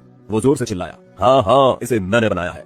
मैं एक वास्तविक योद्धा बन चुका हूँ। जब मुझे कदम बढ़ाना है अपने अगले चरण की ओर। इस चरण तक पहुंचने के लिए 8वें राजकुमार देवदत्त को 4 घड़ा भरकर रक्त पराश की जरूरत पड़ी थी और इसे प्राप्त करने के लिए 6 महीने का समय भी लगा था। दक्ष ने केवल 1 रात बिताई और उसे केवल एक छोटे बोतल रक्त पराश की जरूरत पड़ी। स्थितियां ऐसी थी कि ये सब कुछ शुरू में दक्ष की पहुंच से दूर लग रहा था, लेकिन अपने दृढ़ संकल्प और दृढ़ता से लड़ते हुए वो जानता था कि ये सब इस जीवन का एक महत्वपूर्ण हिस्सा है। दक्ष मानता था कि यदि आप जल्दी जाना चाहते हैं तो अकेले जाएं, यदि आप बहुत दूर जाना चाहते हैं तो एक साथ कदम से कदम मिलाकर चलें। यदि दक्ष एक योद्धा बनना चाहता है तो उसे धीरे धीरे प्रत्येक चरण पर कदम से कदम मिलाकर आगे बढ़ने की जरूरत पड़ेगी। उसका भाई देवदत्त 8 साल से युद्ध कौशल सीखने का अभ्यास कर रहा था और इस दिशा में अपने आखिरी पड़ाव पर पहुंच चुका था। ये युद्ध के कौशल का उन्नत चरण था, लेकिन दक्ष को खुद पर गर्व हो रहा था। इस देवदत्त के बच्चे को पहले चरण को पूरा करने के लिए 6 महीने लगे थे और मुझे सिर्फ 1 रात लगी। अब वो सोच रहा था, देवदत्त ने दूसरे चरण के अभ्यास के लिए 8 साल बिताए, मुझे 3 महीनों में अपने लक्ष्य तक पहुंचना है। मेरे लिए ये पूरा करना संभव है। जब ये मुमकिन हो गया तो वो भी हो जाएगा। दक्ष सोच रहा था कि अगले 3 महीने में खुद के लिए एक लक्ष्य निर्धारित करना चाहिए। राज परिवार का वार्षिकोत्सव 3 महीने के समय में होना है। पिछले 1 साल में ताबीज प्राप्त करने वाले योद्धाओं के परख के लिए राज परिवार में सभी राजकुमारों, राजकुमारियों और रिश्तेदार सहित सभी योद्धाओं को उपस्थित होना था। दक्ष समझ गया कि सम्मानित होने का एकमात्र तरीका युद्ध कला और कौशल से संपन्न होना है। राज परिवार में एक निश्चित स्थिति हासिल करना, परिवार में किसी को संदेह न हो कि वो एक योद्धा होने में सक्षम नहीं था। वो उन्हें दिखाने के लिए दृढ़ था कि वो अब वो कायर नहीं है जिसे लोग चिढ़ाते थे। 3 महीने, अगले 3 महीनों में दक्ष को गुफा में बिताने थे। माँ जिसने जन्म के समय के बाद ही उसकी देखभाल की थी के अपमान का ध्यान रखते हुए दक्ष और दृढ़ होकर अपने लक्ष्य की ओर बढ़ा। 1 रात के भीतर दक्ष ने गुफा के दरवाजे को खोल दिया। 2 चरण यानी कि तिजोरी खोलने के बाद चाबी लेकर गुफा में प्रवेश करने से शारीरिक शक्ति बढ़ जाएगी, जिससे दक्ष को आगे बढ़ने में सहायता मिलेगी। दक्ष गुफा के जितना अंदर जाएगा उनकी शक्ति उतनी बढ़ती जाएगी। पहले चरण के दौरान जादुई तिजोरी से चाबी निकालने के बाद दक्ष गुफा की ओर निकला। गुफा के दरवाजे का ताला दक्ष ने खोला, लेकिन गुफा के पहले हिस्से में अभी भी पर्याप्त ऊर्जा नहीं थी। उसने पैरों को आगे बढ़ाया और अपनी आंखें बंद कर ली। गुफा का पहला चक्र खुल गया और दक्ष ने युद्ध कौशल के पहले चरण का अभ्यास करना शुरू कर दिया। इस दौरान दक्ष को अपने अंदर काफी एनर्जी समाती हुई महसूस हुई और उसे लगा कि उसका शरीर अधिक ताकतवर बनता जा रहा है। एक नीली रोशनी उसके चारों ओर फैल गई और लगा उसके अंदर कुछ युद्ध गुण आकर समा गए हों। साम्राज्य शास्त्र के अनुसार दक्ष ने अब तक 9 परीक्षण पास कर लिए। जब दक्ष ने फिर से अपनी आंखें खोली तो उसे जानकर बहुत हैरत हुई कि उसकी असली ताकत और एनर्जी बढ़कर दुगनी हो गई थी। ये अब कुल क्षमता का 10वां हिस्सा था। यदि अन्य योद्धाओं को पता चलता कि उनकी वास्तविक ऊर्जा इतने कम समय में इस तरह से दुगनी हो सकती है तो वे उत्साह से भर जाते, लेकिन दक्ष खुद से पूरी तरह संतुष्ट नहीं था। उसने अपनी असली एनर्जी को दुगनी करने के लिए 9 परीक्षण किए थे, जिसकी गति बहुत धीमी थी। वो सोच रहा था कि गुफा में अगर एक आध्यात्मिक काला पत्थर हासिल कर पाए तो उसके अभ्यास की गति और अधिक तेज और दुगनी हो जाएगी। दक्ष जो अभ्यास कर रहे थे वो सम्राट वीरभद्र के साम्राज्य के शास्त्र से था। उनमें सीखने की क्षमता पहले के बेहतरीन योद्धाओं की तुलना में तेज थी और फिर भी दक्ष अपनी प्रगति से संतुष्ट नहीं था। यदि वो एक आध्यात्मिक काला पत्थर प्राप्त कर सकता है तो वो नाटकीय रूप से अपने लक्ष्य को प्राप्त करने की दिशा को गति देगा। काला पत्थर आध्यात्मिक ऊर्जा द्वारा बनाया गया एक दिव्य पत्थर था। उसे एक प्राकृतिक आध्यात्मिक काला पत्थर कहा जा सकता है जो पृथ्वी के बहुत नीचे पाया जाता है। एक आध्यात्मिक काला पत्थर 1000 सोने के सिक्कों से भी अधिक कीमती था, जिसे प्राप्त करने का अवसर केवल राजकुमारों, रईसों को ही अब तक मिल पाया था। 1000 सोने के सिक्के का खर्च उठाना दक्ष और यशोधरा से असंभव था, तो दक्ष एक बार फिर से एक असमंजस में फंस गया था। Episode 4 level 0। रानीमा यानी राजमाता एक बहुत बड़े सिंहासन पर विराजमान थी और उसने गोल्डन कलर की साड़ी पहनी हुई थी। राजमाता काफी बुजुर्ग हो चुकी थी, लेकिन दक्ष को तो देखने में वो काफी खूबसूरत लग रही थी और ऐसा लग ही नहीं रहा था कि वो उम्रदराज हो। असल में राजमाता ने खुद को योग और विभिन्न रसायनों से स्वस्थ रखा था। जैसे ही दक्ष और यशोधरा सिंहासन के सामने जाकर अभिवादन के लिए झुके, रानी ने राजपुरोहित से पूछा, पुरोहित जी, राजकुमार दक्ष ने जो भैरव बाबा का पवित्र ताबीज प्राप्त किया है, आपके हिसाब से उसका क्या मूल्यांकन है? उसकी महिमा कितनी है? वैसे तो भैरव के पूजा समारोह की देखभाल खुद सेनानायक मलिक ही करता था, पर इस बार वो कुछ खास किस्म के योगासनों और ध्यान के लिए एकांतवास कर रहा था और इसलिए ये काम राजमाता के जिम्मे आ गया था। रानी का सवाल सुनकर राजपुरोहित ने अपना सिर हिला दिया। उसके हाथ में एक पुरानी जादुई किस्म की किताब थी। उसमें विभिन्न मंत्रों के साथ भैरव के ताबीज का मूल्यांकन और उसकी कोटि की जांच की जाती थी। राजपुरोहित ने किताब खोलकर उनमें से दक्ष के ताबीज का मिलान किया, लेकिन किताब में उस तरह की ताबीज का कोई जिक्र कहीं भी नहीं था। रानी ने तब दक्ष को अजीब सी निगाहों से देखा और लापरवाही भरे अंदाज में कहा, अगर पवित्र पुस्तक में इस जैसा कोई ताबीज मूल्यांकन ही नहीं है तो हमें ऐसा लगता है कि राजकुमार दक्ष का ताबीज किसी कोटि का है ही नहीं, इसे शून्य कोटि का माना जाए। ऐसा पहली बार नहीं हुआ है, बहुत पहले भी कई बार ऐसा हुआ है कि औसत क्षमताओं वाले वीरों को ऐसी ताबीजें मिली हैं। 8वां राजकुमार देवदत्त भी पास ही था। उसने बीच में टोकते हुए तंज करते हुए कहा, आखिरकार हमारा 9वां भाई दक्ष अभी 16 साल का हो गया है, इस लिहाज से उसको एकदम सही ताबीज मिला है। बूढ़ा तोता वैसे भी पोस नहीं मानता। दक्ष बाबू अब क्या खाकर योद्धा बनेंगे भला? रानी माँ भी देवदत्त से सहमत थी। उन्होंने अपना सिर हिलाया और आदेश दिया, राज परिवार की ओर से अन्य योद्धाओं के लिए जितना मुमकिन हो रसद, खाने पीने का सामान और शक्तिवर्धक रक्त प्राश जिंदगी भर के लिए दिया जाए। राजकुमार दक्ष की क्षमताएं सीमित हैं, इसलिए उन्हें रक्त प्राश का सिर्फ एक घड़ा दिया जाए। मुझे लगता है उनकी पाचन शक्ति भी ऐसी नहीं कि वे अधिक रक्त प्राश पचाकर उसे शक्ति में बदल पाए और राज्य हित में काम कर पाए। रानी जिस रक्त प्राश की बात कर रही थी वो असल में एक शक्ति बढ़ाने वाला ड्रिंक जैसा था, जिसमें विभिन्न ऋषियों, वेद और हकीमों की खोज से च्यवनप्राश की तरह बनाया गया था। रक्त प्राश में जादुई शक्तियां बढ़ाने की ताकत होती थी और जो भी ताबीज पाया योद्धा अभ्यास करता था वो रक्त प्राश के बिना कुछ आगे हासिल नहीं कर सकता था। रानी के इस आदेश से यशोधरा हैरान रह गई। रानी का आदेश सुनने के बाद उसके मुख के हाव भाव भी बदल गए थे। यशोधरा ने सख्त लहजे में कहा, रानी जी ये बात सच है कि पवित्र ताबीज प्राप्त करने के बाद पहला वर्ष बहुत महत्वपूर्ण होता है। याद करिए जिस वर्ष 7वें राजकुमार ने पवित्र ताबीज हासिल किया था उसे 12 घड़े रक्त प्राश के दिए गए थे, वो भी साल भर। मेरे दक्ष को सिर्फ एक घड़ा ही क्यों दिया जा रहा है? राजमाता के पास इसका करारा जवाब तैयार था। उन्होंने कहा, 7वें राजकुमार तो जब 3 साल के थे तभी 7वीं कोटि का पवित्र ताबीज ग्रहण कर लिया था। इस बुद्धू दक्ष की तुलना उस जाबाज राजकुमार से कैसे की जा सकती है भला? राजकुमार देवदत्त हमेशा खुद को रानी का करीबी दिखाने की कोशिश करता रहता था और उस वक्त भी उसने इसी की कोशिश करते हुए कहा, हमारा 7वां भाई शिवदत्त हमारी रानी माँ यानी राजमाता का बेटा है। आपको पता ही होगा कि रानी माँ सेनापति मलिक की पहली पत्नी है और उन्हें जो अधिकार हासिल है वो किसी के पास नहीं है। शिवदत्त के पास 7वीं कोटि का पवित्र ताबीज है और इसी योग्यता की वजह से वो इस गद्दी का वारिस भी बन रहा है। पूरे पिंडारी राज्य में मेरे भाई शिवदत्त के बराबर का कोई नहीं है। 2 कौड़ी के दक्ष के साथ उनकी तुलना असंभव है। वो थोड़ी देर के लिए चुप हुआ और रानी माँ के चेहरे की ओर देखने लगा।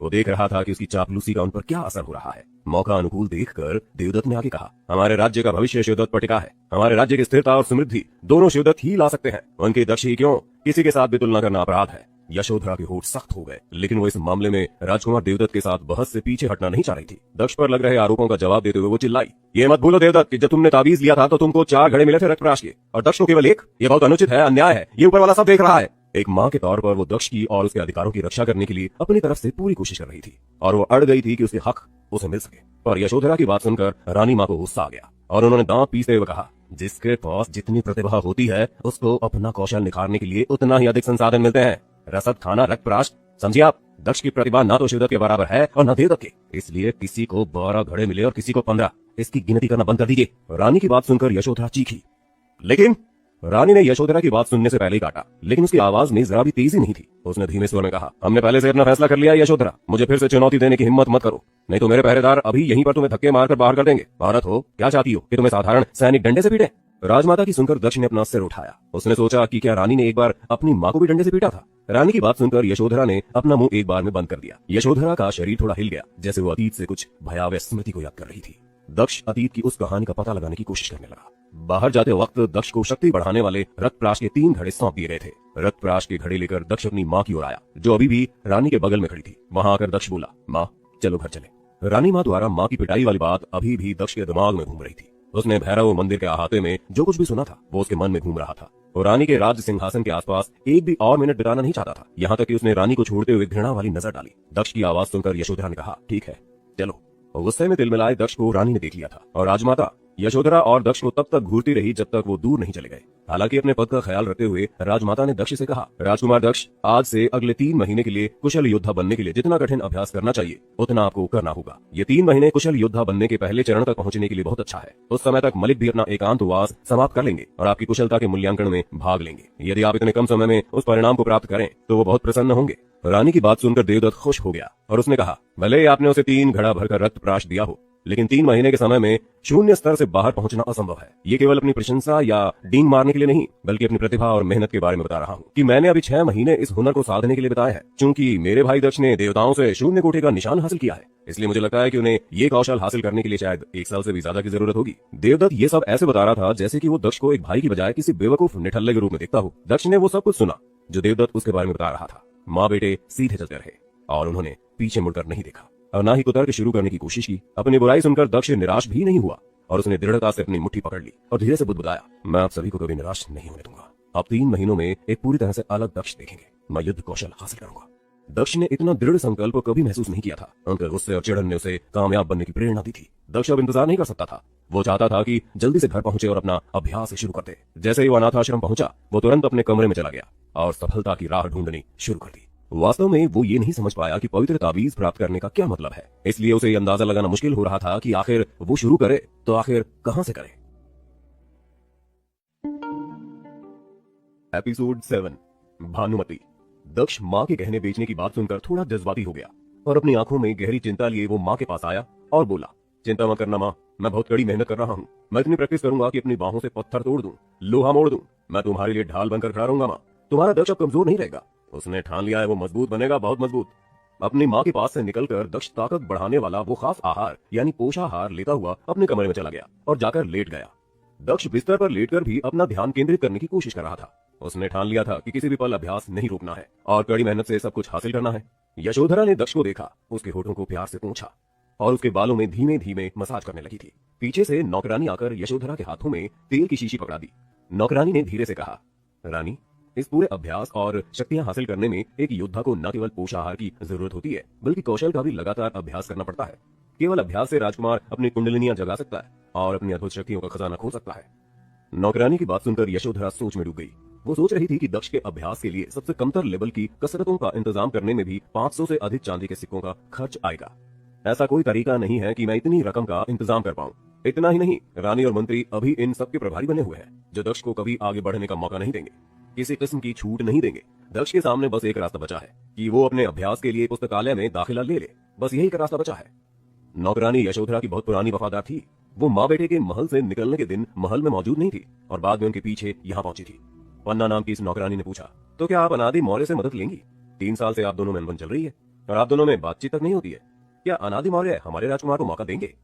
नौकरानी पन्ना की बात से यशोधरा को शायद कोई पुरानी बात याद आ गई थी, पर उसे लगा उसे अब रुलाई फूट जाएगी।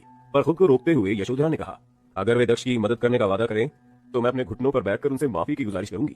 नौकरानी ने आह भरते हुए कहा, उस झगड़े में आपकी जरा भी गलती नहीं थी। उधर दक्ष एनर्जी देने वाले गुफा में पहुंच गया था जिसके भीतर खासी एनर्जी मौजूद थी।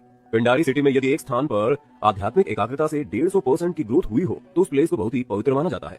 गुफा के तीसरे चक्र में बैठे दक्ष ने बैग में से रक्त प्राश यानी ताकत देने वाला खाना निकाला और उसे सूंघने लगा।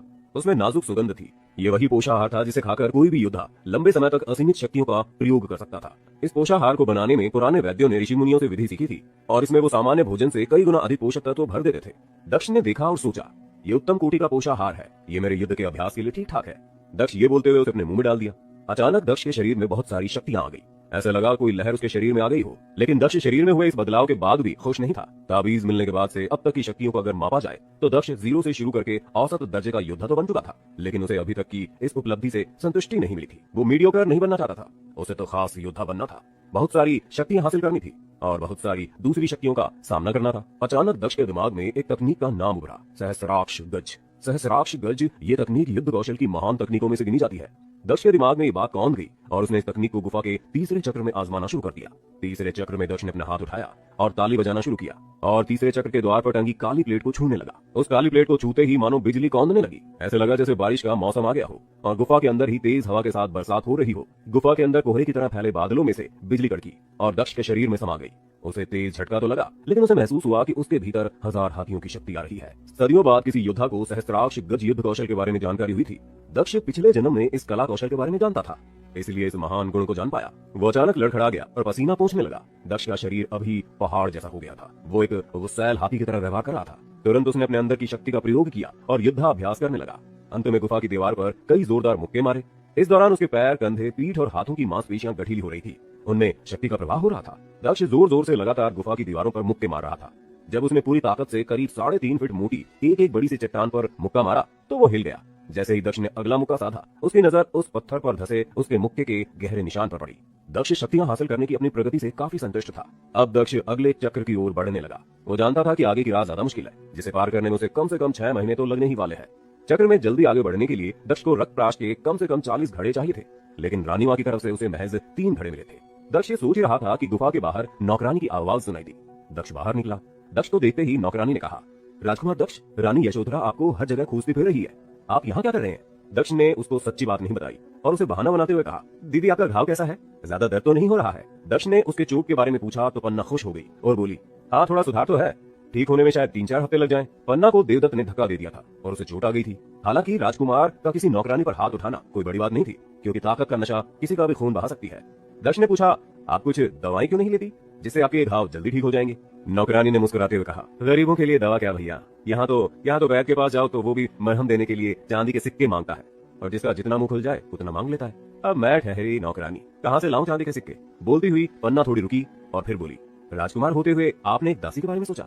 इसी से पता चलता है कि आप कितने दयालु इंसान हैं। आप जल्दी चलिए मालकिन के पास, वो बहुत देर से आपको खोज रही है। हम लोग आज कहीं बाहर भी जाएंगे। दक्ष ने उत्सुकता से पूछा, बाहर जाना है? कहाँ जाना है? नौकरानी ने मुस्कुराते हुए दक्ष को कहा, भानुमति को देखने। आप बहुत खुश होंगे क्योंकि लंबे समय से आपने उसे नहीं देखा है। हर बार भानुमति का नाम सुनते ही दक्ष का चेहरा खिल जाता था। उस वक्त दक्ष के चेहरे के भाव पर शर्म की एक चादर आ जाती थी, कुछ ऐसे ही जैसे लड़कियां शर्माती हैं। दक्ष पूछने ही वाला था, कौन भानुमति? तभी उसे एहसास हुआ कि ऐसा नहीं करना चाहिए। इतनी बात तो जाहिर थी कि दक्ष निश्चित रूप से इस लड़की भानुमति को जानता था, और पन्ना का बर्ताव ये बताने के लिए काफी था कि 3 दिन पहले जब वो जीवित था तो इस शरीर यानी इस दक्ष के साथ भानुमति का कोई ना कोई खास रिश्ता जरूर था। अगर वो पूछता कि ये भानुमति कौन है तो पन्ना को उस पर शक जरूर हो जाता, इसलिए उसने चुप रहने का फैसला कर लिया। इस विषय में अच्छी बात यह रही कि इन दिनों दक्ष खुद बीमार हो गया था, इसलिए वो यशोधरा को छोड़कर किसी और से नहीं मिल सका, वरना ऐसे मामलों में किसी को भी शक हो सकता था और दक्ष का राज खुल सकता था। लेकिन पन्ना को दक्ष के व्यवहार से थोड़ी हैरानी जरूर हुई थी। उसने सोचा, दक्ष के बर्ताव में पहले जैसी कोमलता नहीं रही, कुछ तो गड़बड़ है।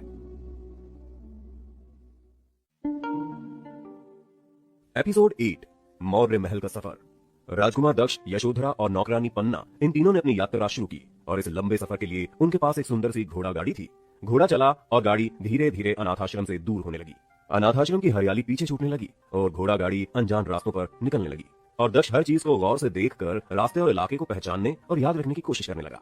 इन रास्तों और इलाकों को पहचान लेगा तो आगे उसके लिए ये सब बहुत काम आने वाला था। इस घोड़े गाड़ी को खींचने वाला घोड़ा कद में बहुत ऊंचा था। आमतौर पर घोड़े इतने ऊंचे नहीं होते। वो गहरे भूरे रंग का और करीब 6 फीट ऊंचा था। सामान्य घोड़े की तुलना में वो 5 गुना तेज दौड़ सकता था। पिंडारी सिटी में पाले जा रहे कुछ घोड़े तो तकरीबन 3000 मील प्रतिदिन की गति से दौड़ सकते थे। दोपहर हो गई थी और वे लोग अब अपनी मंजिल की तरफ पहुंच गए थे। गाड़ीवान ने अचानक घोड़ा गाड़ी को रोक दिया। दक्ष आहिस्ते से गाड़ी से नीचे उतरा। उसकी नजर सामने दिख रहे महल के दरवाजे पर पड़ी, जहां एक बोर्ड टंगा हुआ था जिस पर बड़े बड़े और खूबसूरत लेटर्स में लिखा था, मौर्य महल। बोर्ड पर यह नाम पढ़कर दक्ष हैरत में पड़ गया, क्योंकि बोर्ड पर लिखा नाम उसकी माँ के सरनेम से मिलता जुलता था। वो हवेली बहुत शानदार थी और आसपास का माहौल भी बाकी जगहों के शोरगुल के मुकाबले शांत था। लेकिन ऐसा लग रहा था कि महल अंदर से बड़ा अशांत हो। ऐसा महसूस हो रहा था कि महल के अंदर कोई लड़ाई चल रही हो। जी हाँ, यही था प्रसिद्ध मौर्य महल। दक्ष मन ही मन में सोच रहा था, मेरी माँ जरूर इसी परिवार से है। दक्ष इस भव्य और बेहद बड़े महल को देखकर हैरत में था और सोच रहा था, अगर मेरी माँ इतने बड़े और ताकतवर फैमिली को बिलोंग करती है तो वो खुद को दूसरी रानियों के अत्याचार से बचाने के लिए अपने पिताजी या भाइयों की हेल्प क्यों नहीं लेती? क्या पता इसके पीछे भी कोई ना कोई कहानी जरूर हो। तब तक यशोधरा भी गाड़ी से नीचे उतर आई थी। उन्होंने दरवाजे की तरफ देखा, जो उसके लिए परिचित तो था, लेकिन पहले के मुकाबले जरा बदला हुआ सा नजर आ रहा था। उसने दक्ष से कहा, बेटू, ऐसा लगता है तुम भानुमति को देखने के लिए बड़े बेसब्र हो रहे हो। कदम आगे बढ़ाते हुए यशोधरा ने दक्ष को कहा, अब जबकि तुमने भैरव बाबा की पवित्र ताबीज भी पाली है, तब तुम्हारे और भानुमति के रिश्ते को आगे बढ़ाया जा सकता है। इस मौके का फायदा जरूर उठाने की कोशिश करना बेटू। दक्ष को ये बात जरा भी पता नहीं थी कि भानुमति कौन थी, लेकिन उसने महसूस किया कि नौकरानी और यशोधरा के शब्द अजीब थे। उनके बोलने के लहजे अजीब थे। यशोधरा आगे महल की ओर बढ़ी। दक्ष और नौकरानी उनके पीछे पीछे मौर्य महल में चले गए। इस इलाके के कायदे कानूनों के मुताबिक एक रानी अगर महल में आती थी तो उसका बड़ा शानदार स्वागत होना चाहिए था। लेकिन वहां पर उस महल के दरवाजे पर केवल एक बुजुर्ग दरबान था, जो यशोधरा और दक्ष का स्वागत करने के लिए बाहर आया। यशोधरा को बुजुर्ग दरबान ने घर के अंदर आने का आग्रह किया। दक्ष और नौकरानी को महल के बाहर अतिथि कक्ष में रुकने को कहा। उस कक्ष में केवल 2 दासियों को उनकी आवभगत के लिए छोड़ दिया गया था। दक्ष को लग रहा था कि इस दाल में कुछ न कुछ तो ऐसा काला है जो एक पहेली जैसा है, और इस बारे में किसी से पूछना भी कुछ सही नहीं होगा, इसलिए उसने चुप रहना ज्यादा बेहतर समझा। लेकिन नौकरानी पन्ना ज्यादा देर तक चुप नहीं रही। उसने कहा, राजकुमार दक्ष, आप भानुमति को देखने क्यों नहीं जाते? वहां खड़ी दूसरी दासी ने जवाब दिया, शायद वो अभी प्राणायाम कर रही होगी, जहां मौर्य परिवार के बाकी राजकुमार युद्ध का अभ्यास कर रहे होंगे।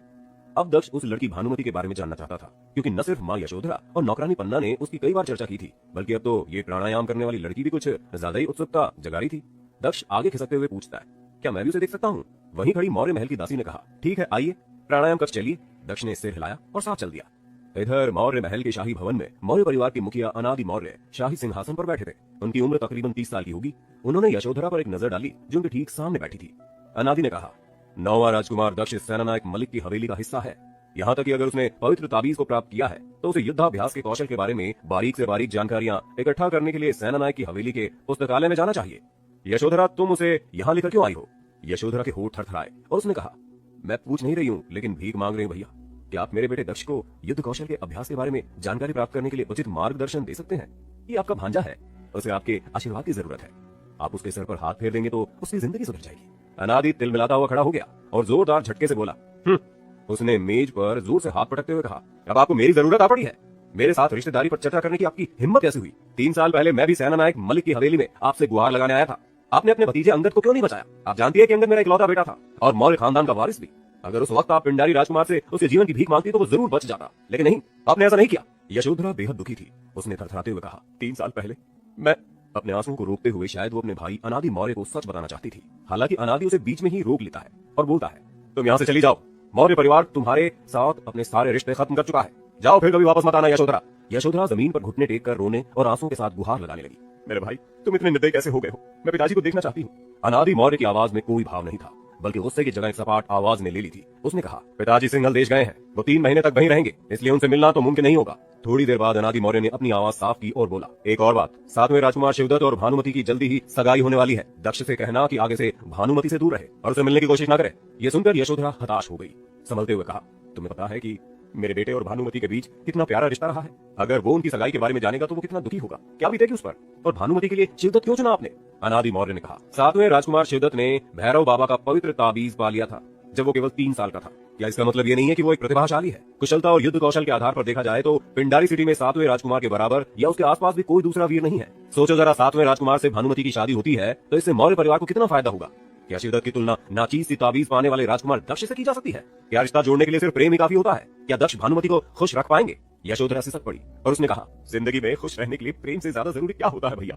अनादि जरा भी नहीं पिघला। उसने कहा, दक्ष का ताबीज भी साधारण ही है। 16 साल की उम्र तक वो बेकाम बैठा रहा, बीमार इतना है कि बिस्तर पर पड़ा रहता है। इसका मतलब है वो अपने जीवन में कभी कुछ नहीं कर पाएगा। जिस ताबीज को उन्होंने प्राप्त किया है उसे लेकर वो कितना भी अभ्यास कर ले, लेकिन उनके युद्ध कौशल की तुलना 7वें राजकुमार के साथ नहीं की जा सकती है। यशोधरा ने कहा, क्या भानुमति शिवदत्त से सगाई करने के लिए तैयार है? क्या आपने उसके मन की बात जानी है? क्या वो परिवार के फायदे के लिए शादी करके खुश रहेगी? क्या वो अपनी मोहब्बत की बलि चढ़ाने के लिए तैयार है? अनादि मौर्य ने यशोधरा को देखा और उदासीनता से कहा, आप गलत हैं, यह खुद भानुमति का ही फैसला है।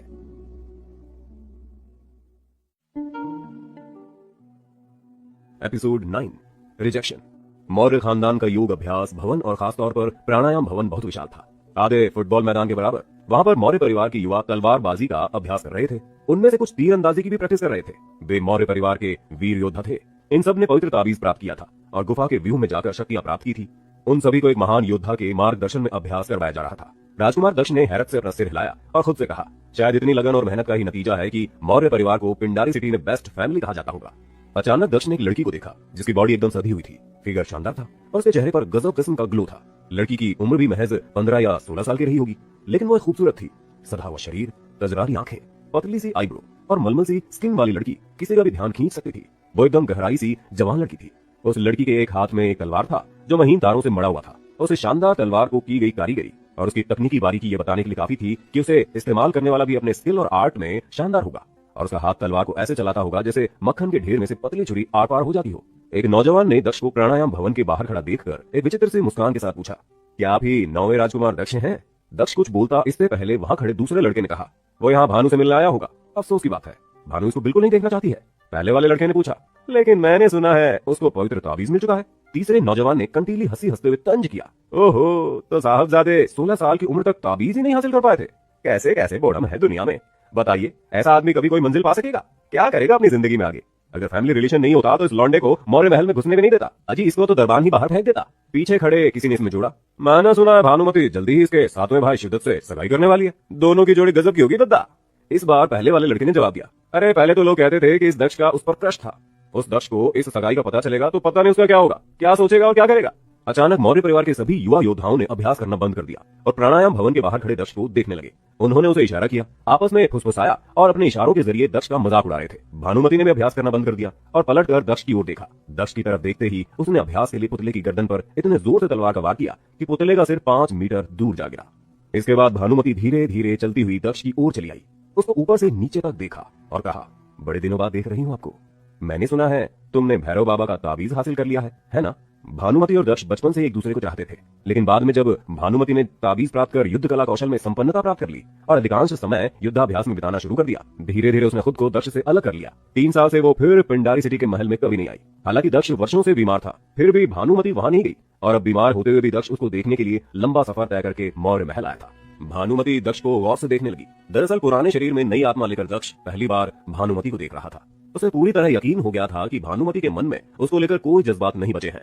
दक्ष ने खुद को शांत किया और पूरी गंभीरता और मुस्कुराहट भरी विनम्रता से कहा, हाँ, मैंने वास्तव में पवित्र ताबीज प्राप्त कर लिया है, लेकिन रानी माँ ने कहा है कि ये एक 0 श्रेणी का ताबीज था, इसलिए उसकी तुलना आपसे नहीं की जा सकती है।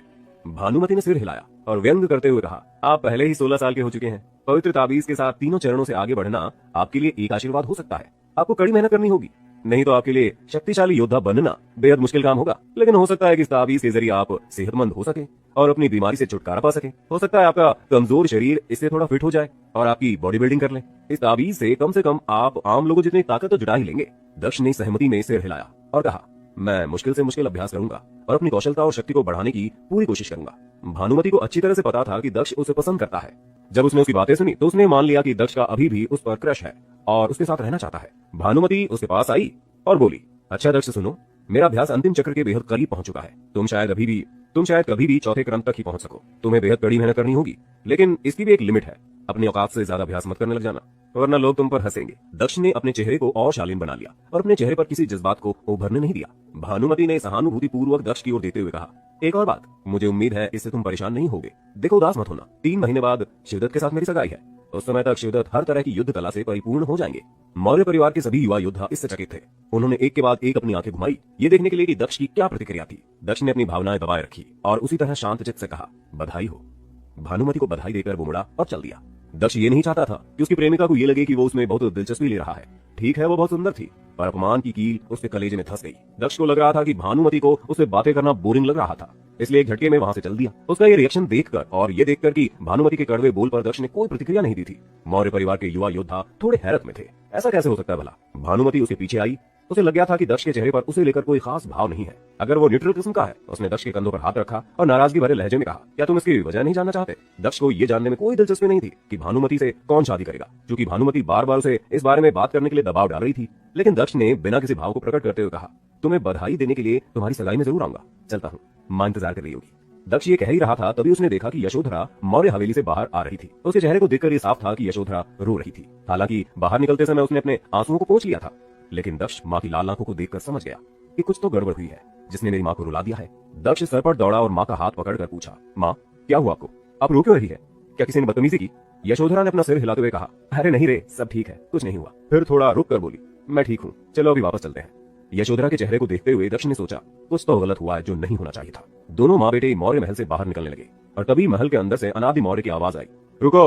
अनादि मौर्य अपने दोनों हाथों को पीठ पीछे करके मौर्य महल से बाहर आ गया। उसने दक्ष पर एक नजर डाली और नजदीक बुलाया। दक्ष उनके पास गया तो अनादि मौर्य ने उसे अपने हाथों से एक किताब देते हुए कहा, ये युद्धाभ्यास कौशल की एक ऐसी किताब है जिसे युद्ध शास्त्र का वेद सूत्र कहते हैं। जिसने इसको ठीक से पढ़ लिया वो योद्धा 7 चक्र पार कर सकता है। इससे तुम में एनर्जी का भंडार जमा हो जाएगा। इसलिए ये किताब ले जाओ और इसे ध्यान से पढ़ना और अभ्यास करना। हालांकि हर लेवल पर किताबी नॉलेज काम नहीं आता है, पर इसके प्रैक्टिकल से तुम ताकतवर बन सकते हो। साथ ही अनादि मौर्य ने पास खड़े नौकर को इशारा किया जो रक्तप्राश के 2 घड़े लेकर खड़ा था। यशोधरा आभारी आंखों से अनादि को देखने लगी। उसने दक्ष का हाथ पकड़ते हुए कहा, बेटू अपने मामा को जल्दी धन्यवाद कीजिए। अनादि मौर्य के व्यवहार को देखकर दक्ष को घृणा महसूस हो रही थी। माँ की लाल आंखें उसके मन को बार बार कचोट रही थी। दक्ष के जबड़े कस गए। उसने माँ का हाथ पकड़ा और बोला, हमें मौर्य परिवार से किसी भी तरह की मदद की जरूरत नहीं है, चलो माँ चलते हैं। दक्ष ने दोनों चीजों को वहीं छोड़ा और यशोधरा का हाथ पकड़कर महल के गेट की तरफ निकल गया। मौर्य फैमिली के योद्धाओं में दक्ष को लेकर तारीफ के भाव आ गए। वे आपस में बात कर रहे थे, अरे वाह, ये हुई ना राजकुमार वाली बात। ठीक है ब्रो, ठीक है, उसकी रीढ़ की हड्डी में लोहे का सरिया है। भानुमति ने आज उस दक्ष को देखा जिसने अपमान के कारण मौर्यों की हवेली छोड़ दी थी। उसे लगा कि पहले का दक्ष अब कुछ अलग हो चुका है। ये पुराना वाला दक्ष तो नहीं है। उसकी आंखें सोच में सिकुड़ती चली गई। आप सुन रहे हैं पॉकेट एफएम में वर्सेटाइल वी यानी कि विनोद कुमार जोशी को। एपिसोड 10 तलवार।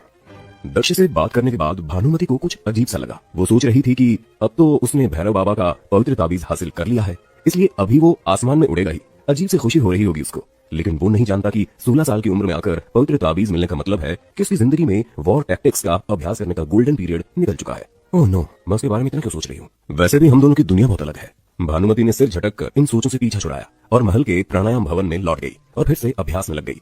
उधर मौर्य महल से बाहर निकलने के बाद यशोधरा ने दक्ष से कहा, बेटू आजकल तुमको गुस्सा बहुत आने लगा है। पहले तो ऐसा नहीं था, लेकिन इन सब के बावजूद अगर तुम योद्धा बनने में कामयाब रहे तो तुम्हारा गुस्सा भी इस माँ के सिर आंखों पर। माँ की बात सुनकर दक्ष ने आसमान की ओर देखा और अपनी आवाज में संकल्प के साथ कहा, माँ तुम चिंता मत करो, मैं भी एक योद्धा बन सकता हूँ।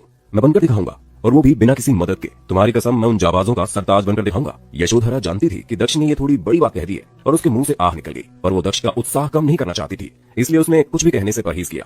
अचानक उसे कुछ एहसास हुआ और उसने कहा, बेटू क्या तुमने सुना है कि भानुमति की सगाई शिवदत्त से होने वाली है? क्या तुम ये जानकर दुखी तो नहीं हो? माँ की बात सुनकर दक्ष मुस्कुराने लगा और बोला, भानुमति उसकी चिंता तुम मत ही करना माँ। इस दुनिया में बहुत सारी अच्छी, सुंदर और गुणों से भरी लड़कियां हैं। उनमें से कई तो ऐसी होंगी जो हर तरह से भानुमति से बेहतर होंगी। यशोधरा के चेहरे पर मुस्कुराहट लौट आई और वो दक्ष से बोली, बहुत बढ़िया मेरा बेटू, ये हुई ना बात। फिर यशोधरा ने अपनी आवाज में दुलार भरकर दक्ष से कहा, मेरे लाल पर ऐसी 1000 भानुमतियां मरेंगी, जान छिड़केंगी अपनी, है ना। इसके बाद वापसी के सारे रास्ते खामोश रही और कुछ नहीं बोला। तीनों यानी यशोधरा, दक्ष और पन्ना पिंडारी सिटी वापस लौट आए, जहां दक्ष ने फिर से रक्तप्राश यानी पोषाहार लिया और गुफा के अंदर चला गया। गुफा में जाते ही वो मुश्किल अभ्यास में लग गया। लगातार अभ्यास करने के बाद आखिरकार वो थक गया और थक कर गुफा की फर्श पर बैठ गया। फर्श पर बैठा दक्ष सोच रहा था, मौर्य परिवार में मेरी और मेरी माँ की जो बेइज्जती हुई, मैं उस बेइज्जती का दुगना बदला लूंगा। अचानक उसके जहन में अलग अलग ख्याल आने लगे।